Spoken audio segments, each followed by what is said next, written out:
All right, we're back with contributing writer Jake Fogelman to talk about another news story that's making waves this week out of Florida, actually, of all places. I guess a lot of news comes out of Florida these days, but not usually from a prominent Democrat and not usually about gun rights. So, Jake, tell us a little bit about what happened down there. You wrote about this, and I think people will be interested.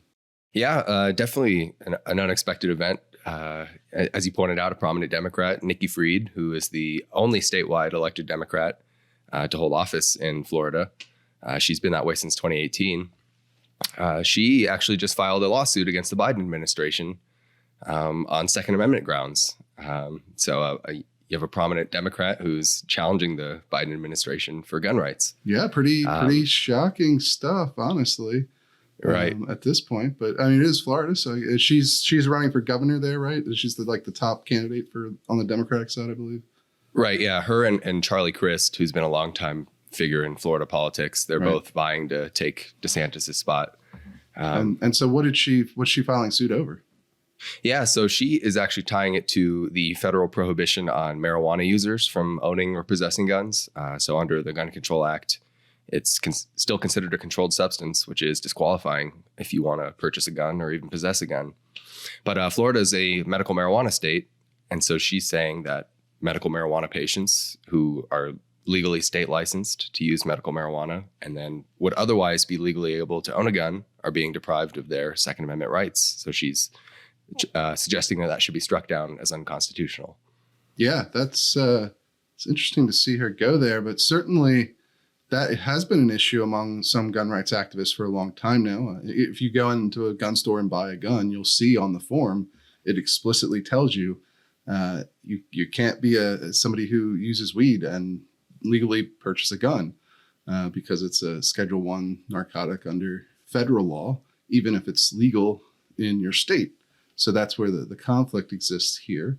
And it's interesting to see Fried champion that particular intersection of rights, I suppose, that intersection of state law and federal law. And it's certainly, I think there's a big political aspect to it, right? Because she's currently, one of the top candidates to run against Ron DeSantis, the Republican governor there. And Florida is a state that's been trending red over the last several years. So it's she's not running in Massachusetts, she's running in Florida. And it's interesting to see Democrats adapt, especially, you look at somebody like Beto O'Rourke, right, who's running in Texas and has been just all over the place on guns, but primarily has stuck with his declaration that he wants to literally confiscate all of the AR-15s in Texas, which again is the most popular rifle. So Fried is taking a totally different track than him. No, yeah, that's exactly right. Florida, commonly referred to as the gun-shy state. Obviously, gun rights are fairly popular there. And as you pointed out, it's been trending red. DeSantis is relatively popular, typically above 50% in approval polls, which is, for our modern standards, that's pretty popular. But it's also kind of remarkable to see someone like Fried, who I think just Wednesday when she announced the suit also was endorsed by Moms Demand Action as what they call them gun sense candidates. Yeah. So it's just funny to see her get endorsed by the biggest gun control group in the country the same day that she files a gun rights lawsuit against a sitting Democratic president. Well, I think that speaks to something you wrote about in an analysis piece for the members over at thereload.com, which is basically that it's not that Fried is becoming a gun rights activist across the board.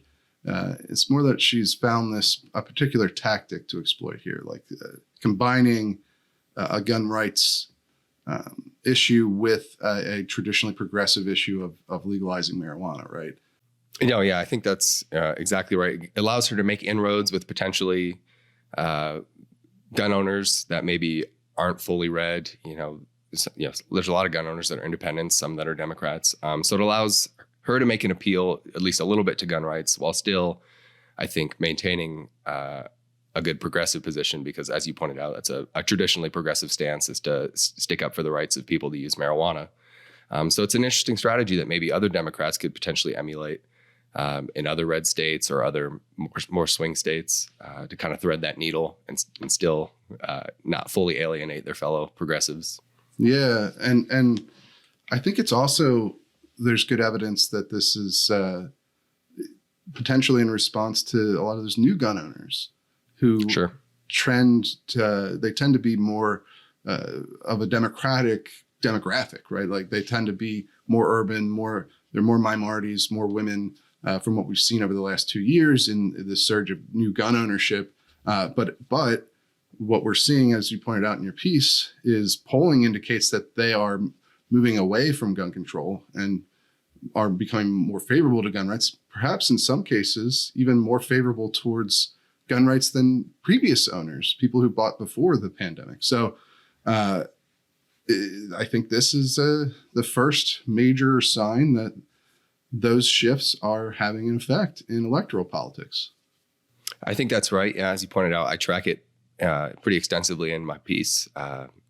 All the polls we've been covering since at least last year, but poll after poll after poll seems to show that people are by and large moving away from gun control.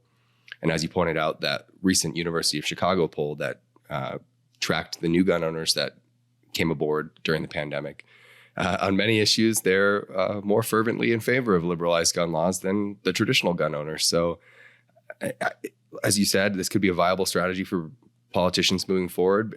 Clearly, there's a public opinion shift, and in a democracy, you kind of have to be responsive to shifts in public opinion, particularly in a state like Florida. So it'll be interesting to see how this changes other political dynamics. It will be. I'll be interested to see if other Democrats take this sort of tactic and run with it, especially given the uphill battle they have to retain control of the House and Senate in these upcoming elections. But I do think, honestly, that DeSantis has probably left some room for her to move in here. He hasn't really done much on guns in recent years. He's made noises, I guess, about supporting constitutional carry, Right. permitless carry in Florida, but he hasn't really pushed very hard for it. He's been more of the opinion that he would sign it if it made it to his desk, but it hasn't made it to his desk, and he hasn't seemed to really do much of anything to ensure that it makes it to his desk. So there's certainly room there, and Republicans very recently passed gun control measures in Florida after the Parkland shooting. So certainly there's the opportunity to appeal to people who are gun owners who vote on that issue but aren't solidly Republican. And it seems like that's what Nikki Fried is attempting to do here. How successful it'll be, we'll have to keep watching and reporting on, but it's certainly interesting to see.